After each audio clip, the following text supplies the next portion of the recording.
नहीं है। हमारे लोगों के दिमाग का अपहरण कर लिया गया है, ये समस्या है। तो अब हम लोग, ये मैंने आपको समस्या बताई जिन पर हमें चर्चा करेंगे 10 मिनट में और आपके बीच में बोलूंगा।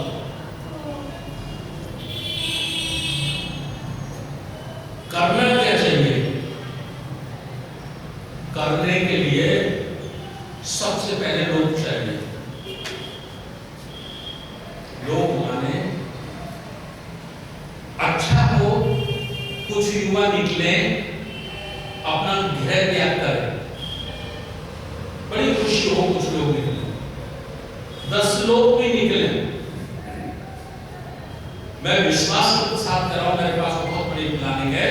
अगर मुझे 10 लड़के आज मिल जाए और वो ये कहते साहब हमारे परिवार से कोई लेना देना नहीं, आज के बाद मेरा पूरा जीवन अम्मा के लिए, बाबा साहब के लिए, बुद्ध के लिए, फूले के लिए, स्काउट के लिए, आज से मेरा पूरा जीवन आप इस्तेमाल करो।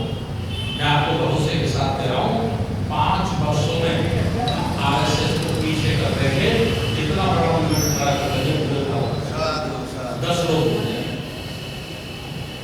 लेकिन एक टूटी नहीं होते। भाषण मिलेगा, आश्वासन मिलेगा, जैसे ही काम बताओ वैसे कोई ना कोई समस्या, कोई ना कोई बहाना सामने आता है। चलिए, और फुल टाइम अगर लोग नहीं मिलेंगे तो मूवमेंट रोकना नहीं चाहिए। क्यों साहब? तो पार्ट टाइम वालों से काम चलाना पड़ेगा। मैं कहता हूं कि 24 घंटे में से 2 घंटे, 1 घंटा आप अपने शरीर पर लगाओ और 1 घंटा आप समाज पर लगाओ। ये कम से कम योगदान है। मतलब त्याग का सबसे छोटा सैंपल है ये। 2 घंटे, 1 घंटा सुबह 5 बजे उठकर योगा करो, वॉकिंग करो, शरीर को फिट करो। जब आप शारीरिक रूप से फिट रहेंगे तो आपका दिमाग भी अच्छा काम करेगा और आपका शरीर भी अच्छा काम करेगा। 1 घंटा आप अपने जिस्म को, अपने शरीर पर लगाइए और 1 घंटा आप समाज के लिए रिजर्व कर दीजिए। 22 घंटे बचते, 22 घंटे आपके परिवार के लिए, खाने के लिए, नौकरी करने के लिए, कारोबार करने के लिए, बच्चों के लिए, नातेदार के लिए, रिश्तेदार के लिए, बहुत है। 1 घंटे का मतलब आपने सप्ताह में 6 दिन में 1-1 घंटा रोज बचाया तो 6 घंटे आपके बच गए। 6 घंटे बच गए तो हफ्ते में 1 दिन आप, 1 सप्ताह में 1 दिन आप समाज के लिए लगा सकते हैं। 4 लोगों ने तय कर दिया, 4 लोगों ने बता दिया कि भाई हम लोग फलास रविवार को, इतवार को मंगोलपुरी जाएंगे।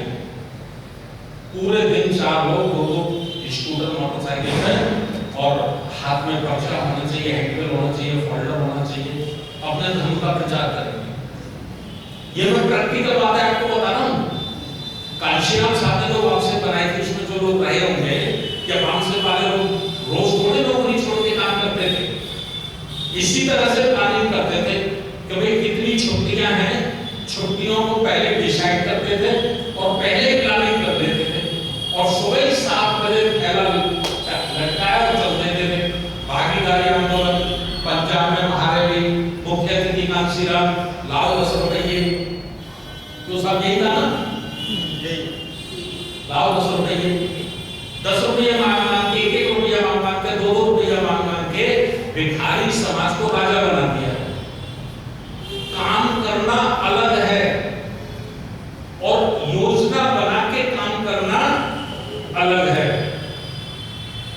आज पूरे देश में हमारा कोई संगठन नहीं है जो प्लानिंग बना के, योजना बना के काम करता हो। तो इसके लिए हमें चाहिए 1 घंटा। हम लोग कर सकते हैं, संगति करनी होगी। एक बार कुंते जी बैठे हैं हमारे पूज्य, किसी राजा ने तथागत को, भिक्षु संघ को भोजन दान दिया और भोजन दान के बाद उसने निवेदन किया राजा ने कि तथागत हमारे लिए कुछ निर्देश। कहा अपने मंत्रियों के साथ संगति करते रहना, अपने प्रशासनिक अधिकारियों के साथ संगति करते रहना, अपनी प्रजा के बीच में जाके संगति करते रहना। और जब तक आप ये करते रहोगे तब तक आपका राज्य मजबूत रहेगा, कोई टिका नहीं पाएगा। तो हमें संगति करनी है, हमें समाज को तैयार करने के लिए 140 करोड़ में से 40 करोड़ अभी हम छोड़ रहे हैं। बुद्ध की शिक्षा नहीं कहती उनको छोड़ा है, उनको भी शामिल किया जाए, उनकी शिक्षाएं भी कहती है, लेकिन थोड़ी देर के लिए हम उनको छोड़ देते हैं। तो 100 करोड़ लोगों को अविद्या से ऊपर लाने के लिए, अज्ञान से ऊपर लाने के लिए हमको परफेक्ट टीचरों की जरूरत है। हमारे पास परफेक्ट टीचर नहीं है, बुद्धिमान ज्ञानवान। हम बाबा साहब की बात करते हैं, बाबा साहब के पास क्या पावर थी, क्या ताकत थी? बाबा साहब के पास कोई सेना थी क्या? बाबा साहब के पास कोई बहुत बड़ा धन था क्या? बाबा साहब के पास बुद्धि की ताकत थी। बुद्धि की ताकत से ही गांधी डरता था, और बुद्धि की ताकत से ही ब्रिटेन का प्रधानमंत्री बाबा साहब से डरता था। इतिहास गवाह है, 40 वर्ष की उम्र में बाबा साहब जो ब्रिटेन का प्रधानमंत्री था, गोलमेज सम्मेलन में रोनाल्डे उसको उंगली करके बात करते थे, ऐसे करके। दुनिया के किसी नेता में ताकत नहीं थी उस रोनाल्डे को उंगली करके, जिसके राज्य में सूरज उगता था और जिसके शासन में सूरज डूबता था, इतना पावरफुल को बाबा साहब कहते थे मिस्टर डोनाल्ड, तुमने भी हमारे लोगों के साथ न्याय नहीं किया है, जो मिस्टर गांधी ने किया है वही तुमने भी किया है। अगर इतना बड़ा पावर बाबा साहब ने था तो 2 कारण थे। एक कारण था उनके बुद्धिमान होना, और दूसरा कारण था उनका चरित्रवान होना। ये 2 ताकत थी बाबा साहब के पास, जिससे दुनिया के लोग डरते थे, और कोई ताकत बाबा साहब के पास नहीं थी। गलत कह रहा हूं मैं? बिल्कुल सही, गलत है। तो हम लोगों को बुद्धिज्म के माध्यम से हमें आरएसएस के मुकाबले पर पूरे देश में हमारा संघर्ष किससे है भारत में? आरएसएस से। आरएसएस ही तो कहता है हिंदू राष्ट्र बनाएंगे। कौन कहता है? आरएसएस कहता है ना, कहता नहीं बना रहा है। आपने जब राम मंदिर का शिलान्यास हुआ था लखनऊ में, अयोध्या में, सॉरी, तो मंच के ऊपर 4 लोग बैठे थे, मोहन भागवत, मोदी जी, योगी जी और आनंदी बहन। ठीक, मैंने मोहन भागवत का सीधा भाषण सुना, आप लोगों ने भी सुना होगा, नहीं सुना हो तो दोबारा गूगल पर सुन लेना। क्या कहा मोहन भागवत ने? आज राम मंदिर का शिलान्यास नहीं हुआ है, आज राम मंदिर का शिलान्यास नहीं हुआ है, आज हिंदू राष्ट्र की नींव रखी गई है। ये मामूली शब्द है, मामूली शब्द है। और बाबा साहब ने क्या कहा? बाबा साहब ने कहा अपना सब कुछ मिटाकर, अपना सब कुछ बर्बाद करके, मिटाकर भी कभी इस देश को हिंदू राष्ट्र मत बनने देना। हम इस काम सुनते इसका निकाल देते हैं। करना पड़ेगा। हमारे 3 पीढ़ी के दादाओं ने कुर्बानी दी है, 3 पीढ़ी के दादाओं ने कुर्बानी दी है, तो कोट और पैंट और टाई पहनने का मौका हमको मिला है, खैरात में नहीं मिला है। 3 बाबाओं ने 1919 का पहला मेमोरेंडम बाबा साहब डॉक्टर अंबेडकर ब्रिटेन गवर्नमेंट को दिए। 1919, आज से 100 साल पहले, और उस पर एक्शन हुआ 1927 मंडल कमीशन, सॉरी साइमन कमीशन बना, और साइमन कमीशन की रिपोर्ट आई 17 अगस्त 1932, और जो पहला इंडिया एक्ट बना 1935 में, उसी में हमारे अधिकार रिजर्व कर दिए गए। और लोग कहते हैं ना कि ये जब हुआ कब हुआ, आजादी के बाद हुआ, आजादी तो बाद में मिली। हमारे अधिकार 1935 में ही फाइनल हो गए थे। मैं ये बात इसलिए कह रहा हूँ कि हमारे दादा थे, जब हम डीएस का काम कर रहे थे, साइकिल पे झंडा लगा के जाते थे, वोट हमारा, राष्ट्र हमारा, नहीं चलेगा नहीं चलेगा। हम लौट के आते थे तो हमारे दादा बड़े खुश होते थे, हंसते थे। हम उनको मजे लेते थे उनसे, दादा क्या हो गया? अरे बेटा तुम्हारा जमाना, अरे बेटा तुम्हारा जमाना। हम कहते दादा तुम्हारा जमाना कैसा? हमारा जमाना, हमारे जमाने में बेटा सुनवाई कम होती थी, ठोकाई पिटाई ज्यादा हो जाता हो। गलत है ना? हमारे जमाने में सुनवाई कम होती थी, ठोकाई पिटाई ज्यादा। हम पीछे पीछे होके जाते थे, रात रात को जाते थे। स्टूडेंट फेडरेशन में जो लोग काम करते थे वो रात को जाते थे और गांव के सामने होके नहीं जाते थे, गांव के पीछे होके जाते थे। उनकी प्रोग्राम में आज हमको कलेक्टर, एसपी, मजिस्ट्रेट, विधायक और मंत्री बनने का मौका दिया है। एक सवाल पूछना चाहता हूं, अगर उस बात को हमने बीज नहीं दिया, उस बात को हमने खाद नहीं डाला, उस बात को हमने पानी नहीं दिया, तो क्या वो जिंदा बचेगा? नहीं। अगर हम आज ऐसे ही लगे रहेंगे कि मेरा कैरियर, मेरी लाइफ, तो क्या हमारी आने वाली नस्लें, जो हमारे नाती पोते होंगे, वो सम्मान की जिंदगी जी पाएंगे? जी पाएंगे? नहीं जी पाएंगे ना। किसके लिए करना चाहते हैं? एक अधिकारी के पास गया, घंटे भर बातें होती रही, घंटे भर बात उन्होंने मुझे एक लाइन दी, बोले देखिए आप विधायक जी हमारा दिमाग न चाटिएगा। तो क्या हो गया साहब? बच्चों को पढ़ाओ लिखाओ, ऑफिसर बना, तो फालतू की बातें छोड़ो, अधिकारी बना। मैंने कहा चलो मैं जा रहा हूँ, आपकी चाय पी ली, आपने मेरे को नाश्ता कराया, आपका बहुत बहुत धन्यवाद। एक सवाल बस पूछा, उसका जवाब दे। बोले क्या? मैंने कहा अधिकारी बनाने का कानून बचेगा तब ना। जब अधिकारी बनाने का कानून ही नहीं बचेगा, तब देखता हूं मैं आप अपने बेटे को कैसे अधिकारी बनाओगे। अरे जो अधिकारी तुम बने हो, वो अधिकारी तुम्हारा खत्म हो रहा है, अफीम के नशे में सो रहे हैं। 3 भागों में मैंने समाज को बांटा है, अपने बहुजन समाज को, ऐसी एक 20% लोग ए ग्रेड में रखे, ए IAS, IPS, बड़े बड़े अधिकारी, और जो उद्योगों में चले गए हैं, कुछ कारोबार डाल दिए, 20% लोग, ठीक। 40% लोग मिडिल एंड मीडियम, बाबू के नगर, चपरासी या 500,000 रुपये रोज कमाएंगे, और 40% लोग हैं बिल्कुल निर्धन, अज्ञानी, अशिक्षित। एक वक्त की रोटी जुटाने में उनको बहुत मुश्किल करनी पड़ती है।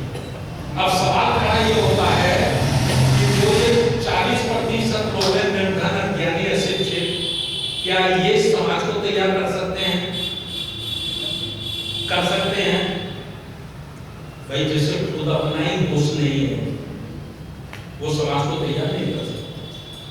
तो अब बचे ये मिडिल वाले, ये मिडिल वाले को हाथ पैर मारने बेचारे, कोई 100 रुपए भी दे देता है, कोई 500 रुपए भी दे देता है, कोई यार दोस्तों की पार्टी छोड़कर, रिश्तेदारी छोड़कर मीटिंग में 2-3-4 घंटे खराब करता है। ये तो लगे थोड़ा बहुत, पूरा ये भी नहीं मार रहे, पूरा हाथ पैर ये भी नहीं मार रहे, ये भी 1,000-2,000 में जाके इनका रेशियो निकालोगे तो परसेंट नहीं है, परसेंट निकालते तो 50 लाख सरकारी कर्मचारी हैं, 50 लाख, अगर 100 में एक निकलता तो 50,000 सरकारी कर्मचारी एक्टिव होते पूरे भारत में, और 50,000 सरकारी कर्मचारी अगर एक्टिव हो जाएंगे तो 24 घंटे का ये वर्ण व्यवस्था और मनोवाद व्यवस्था थरथराने लग जाएगी। इसलिए आप उसको 1% भी नहीं कर सकते। 1000 2000 में 1000 2000 में गलत काम है, मेरा आंकलन है। अच्छा ये ऊपर वाले 20, ये 0। जो बाबा साहब के आंदोलन से ज्यादा चिकने हुए हैं वो उतने ही बेशर्म हुए। बुरी लगे मेरी बात तो माफ कर देना। उसके पास गए आप तो फालतू की बात। एक डीआईजी से मिला लखनऊ में, हमारी सरकार में वो डीआईजी था, सुबह शाम टेलीफोन करता था, तभी चाय पीता था। अरे यार आ जाओ ना, भारतीय चाय पिएंगे यार, आ जाओ ना यार।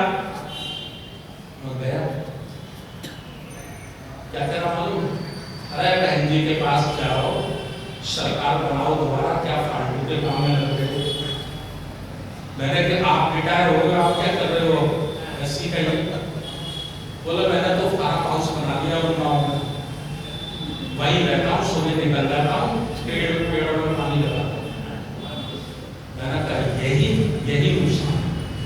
मैंने उसको कहा हमारा मिडिल व्यक्ति 100 लोगों के बीच में जाएगा, समाज उसका नोटिस नहीं लेगा, उसकी बात ध्यान से नहीं सुनता, और आप 100 लोगों के बीच में जाओगे, हमारा व्यक्ति समाज का नहा धो के फिट होकर बैठेगा।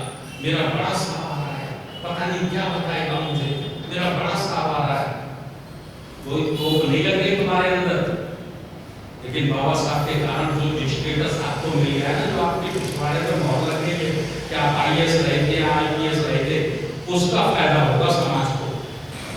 तुमसे अच्छा तो हमारा जूता काटने वाला वो भाषण दे देता है, बहुत ज्यादा कर लेंगे आपको, लेकिन जो मोहर लग गई है, स्टेटस बन गया है, उसका फायदा समाज को होगा, लेकिन नहीं कर रहे। अंत में मैं एक बात कहकर निवेदन करना चाहता हूँ। पर्चा 2010 का सांची का राष्ट्रीय बौद्ध महासभा के माध्यम से हम लोग पूरे देश को तैयार करने में लगे, और 5 फरवरी 6 फरवरी को सांची में एक बहुत बड़ा हम लोग 2 दिवसीय धम्म संगति कार्यक्रम कर रहे हैं। 5 फरवरी क्यों कर रहे हैं? उसका कारण यह है कि 5 फरवरी 1950 को बाबा साहब डॉक्टर अम्बेडकर जब कानून मंत्री थे तो पूरे अधिकारियों के साथ सांची गए थे, और उन्होंने सांची के स्तूप को नमन किया था। तो उनकी यादगार में उनके इतिहास को इतिहास के पन्नों में जोड़ने के लिए हमने 5 फरवरी की तारीख चुनी। ठीक है, सांची को ही क्यों चुना है?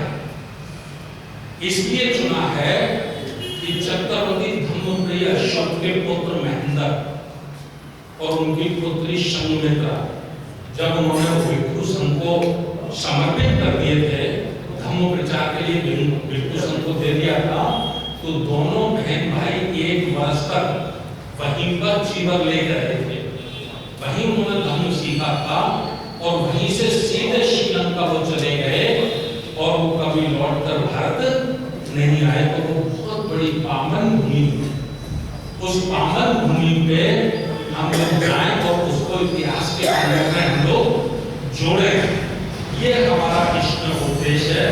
तो आप सब लोगों को मैं सबसे पहले तो सम्मान के साथ निमंत्रण देता हूँ। मैं परिवार रिश्तेदार नातेदार जहाँ जहाँ तक आपकी पहुँच जाती हो, आप मेरी तरफ से उन्हें निवेदन करिए कि वो इस कार्यक्रम में जरूर भाग लें और वहाँ पहुँचे। सांची में लगभग 30 राज्यों के लोग यहाँ इकट्ठे होते हैं। देखिए, कुरान में एक व्यवस्था की गई है, शुक्रवार को बड़ी नमाज पढ़ना।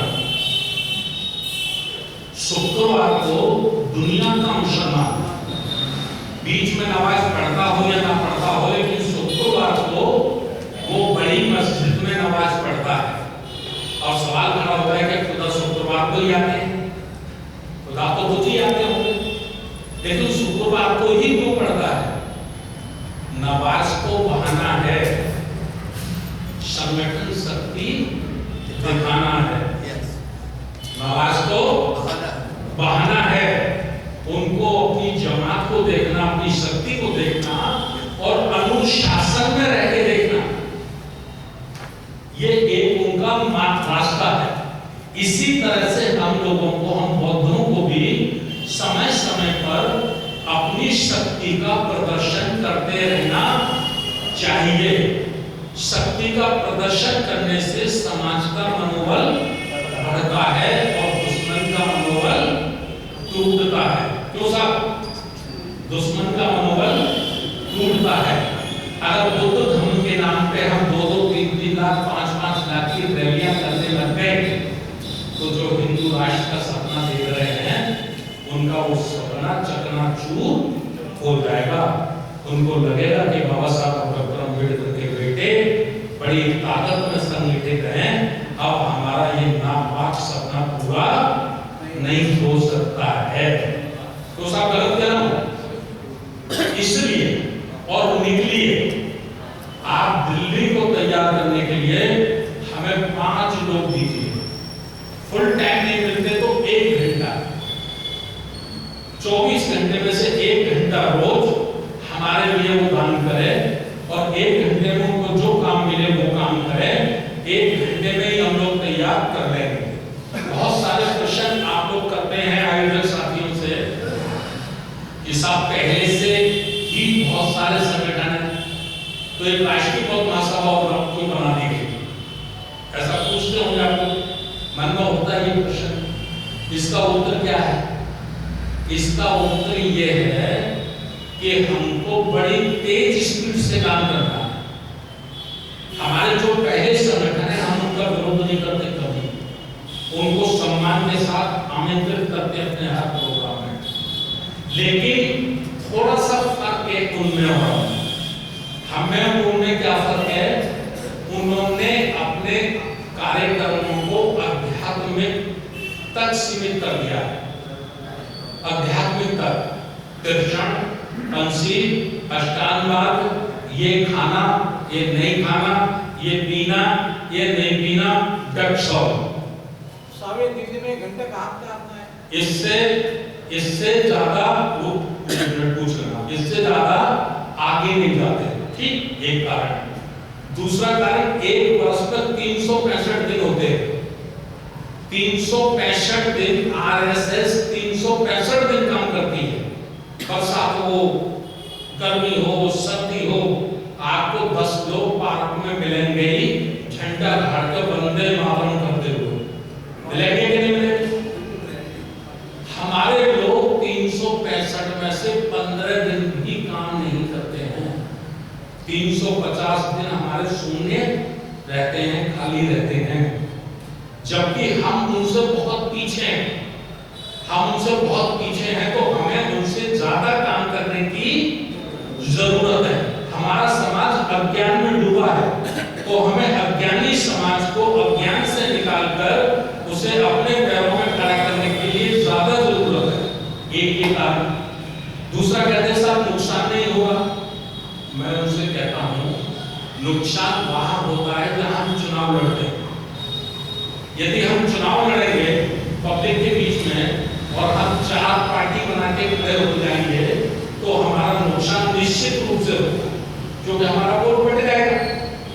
अब ये प्रचार प्रसार का तो भाई हम तो कह रहे हैं कि जो और संगठन है उनमें भी स्फूर्ति है, वो भी निकले कि भाई इन्होंने कल राष्ट्रीय बौद्ध महासभा बनाई हो जो 37 राज्यों में काम कर रहे हैं तो हमको भी तेज करना चाहिए। हम तो कह रहे हैं इस काम का कंपटीशन करो, कंपटीशन करो। 14 जिला है दिल्ली में, आज इतवार का दिन है, बहुत खुशी की बात होती है। 14 जिलों में भी हम गमन संगति कर रहे होते, विचार गोष्ठी कर रहे होते, 100 लोग बैठते, 200 लोग बैठते, चर्चा होती। चर्चा से माइंड मेकअप होता है, बुद्धि आती है, ज्ञान आता है, ज्ञान की बढ़ोतरी होती है। तो सब गलत कर रहे हैं। और आरएसएस के भी 1600 संगठन है, ये तो मैं बता दूं, आप लोगों की जानकारी बना दूं, आरएसएस अकेला नहीं है। आरएसएस के 1600 संगठन है, अर्थात उनका शमशान घाट का भी संगठन है। शमशान घाट में भी जब आप किसी बड़े बुजुर्ग को ले जाओगे ना तो तो सबसे पहले वो मिलते हैं, एक महादेव जी बना दिए उन्होंने, महादेव जी के पीछे पैप लगा दिए, नीचे टोपी लगा दी है और वो डेड बॉडी रखवा लेते हैं और वहां से चला देते हैं, कहते हैं गंगा जल से निकालो। मतलब बंदा 80 साल जिंदा रहा तब भी वो अपनी व्यवस्था में डुबोए रखे इसको, और जब बंदा छोड़ के जा रहा है तो अंतिम समय में भी उन्होंने एक डुबकी लगवा दी। गलत काम है, सही बात है ना? तो काम का कंपटीशन है, विरोध का कंपटीशन है। हमने राष्ट्रीय बौद्ध महासभा में सब लोगों को हिदायत दे दी है, हमारे अपने लोगों का जैसा करते हैं, टूटा फूटा करते हो, अच्छा करते हो, उनका स्वागत करना, उनका सम्मान करना, कभी किसी का विरोध मत करना, और अपने से जो सीनियर है, बड़ा है, उसको रेस्पेक्ट देना, उसको सम्मान देना। यही शरण संस्कृति है, हमारे पूर्वजों की यही संस्कृति है। मैत्री स्थापित करना, भाईचारा स्थापित करना। तो सब गलत करो तो जितना भाईचारा हम स्थापित करेंगे, जितनी मैत्री भावना हम स्थापित करेंगे, उतने ही हम समाज को ताकतवर बना के तैयार कर देंगे।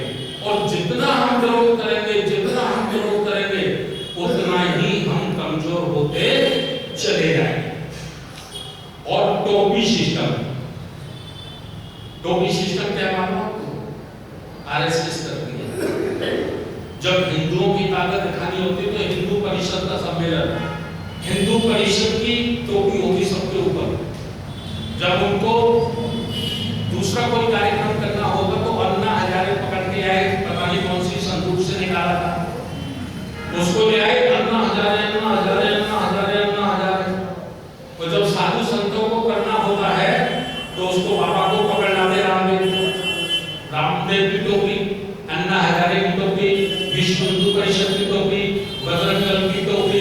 टोपी सिस्टम चलता है। लोग कोई होते हैं, लोग कोई होते हैं, वो जिस कार्यक्रम में जाते हैं उसकी टोपी लगा जाते हैं। तो हमको भी ये सिस्टम बनाना चाहिए। जब हम बुद्ध धर्म का सम्मेलन कर रहे हैं तो नमो बुद्धाय की टोपी, और जब हम राजनीतिक में मुकाबला कर रहे हैं तो जय भीम की टोपी। क्यों साहब? जहां जैसी जगह हो उस जगह पर हमें अपनी उपस्थिति बहुत ताकत के साथ दर्ज करानी चाहिए। समाज में विषमता को दूर करना है, समाज में गलत सोच को दूर करना है। आज हमारी युवा पीढ़ी है, बड़ा दुख के साथ में कह रहा हूं, मां का दूध नहीं छूटा है, मां का दूध नहीं छूटा, दारू पे जाके लग गए। गलत कर। और किसी भी समाज का भविष्य क्या होता है? किसी भी समाज का, किसी भी राष्ट्र का भविष्य उसका युवा होता है। और जिसका युवा ही गलत रास्ता पकड़ ले तो उस समाज का कोई भविष्य बचेगा? तो वो क्यों नहीं बचेगा? इसलिए कि उसमें वो बच्चे हमारे दोस्त गुनहगार नहीं है। मैं उन बच्चों को गुनहगार नहीं मानता, मैं अपने आप को और आप सबको गुनहगार मानता हूं। क्यों मानता हूं? भाई जहां समाज की मीटिंग है, समाज की संगति है, तो बेटा बेटी को भी साथ लेके चलो ना। बेटा चलो 1 घंटे बैठना, फिर तुम चले जाना। बेटा चलो आधे घंटे बैठना, तुम फिर चले जाना। क्यों? तो वो बच्चा जब बैठेगा बचपन से ही, और बचपन से उसे पता चलेगा कि शराब बुरी चीज है, जुआ बुरी चीज है, चोरी बुरी चीज है, तो फिर ना खुद करेगा ना किसी को करने देगा। अब हम क्या करते हैं? बच्चों को कैरियर बनाओ, कैरियर बनाओ, कैरियर बनाओ। अरे यार वो लड़का, उसका लड़का इंजीनियर हो गया, देखो 2 करोड़ की कोठी खरीदी है, तो भाई बेईमान तो हम ही बना रहे ना उसे, हम ही शिक्षा दे रहे हैं ना। इंजीनियर बन जाता है, कोठी खरीद लेता है, और बुढ़ापे में उंगली को मारता है, जूते बाहर निकाल देता है, फिर रोते, साहब देखो क्या कर दिया हमारे लड़के ने, क्या कर दिया हमारे लड़के ने, हमने तो पूरा जीवन लगा दिया और हमको घर में ही घुसने देगा। भाई देखो तुमने सिखाया था, वही तो किया उसने। घर में घुसना, घर में घुसाना तुमने सिखाया था। अगर बचपन से सिखाते ये तुम्हारे ताऊ जी आए, बेटे इनको चाय पिलाओ, ये तुम्हारी बुआ जी आई इनको खाना खिलाओ, बेटा ये तुम्हारे बड़े भाई इनके पैर छुओ, बेटा तुम इनसे आशीर्वाद लो, तुमने सिखाया। तुमने तो कैरियर कैरियर कैरियर कैरियर बना डाला उसने। कैरियर गलत करो।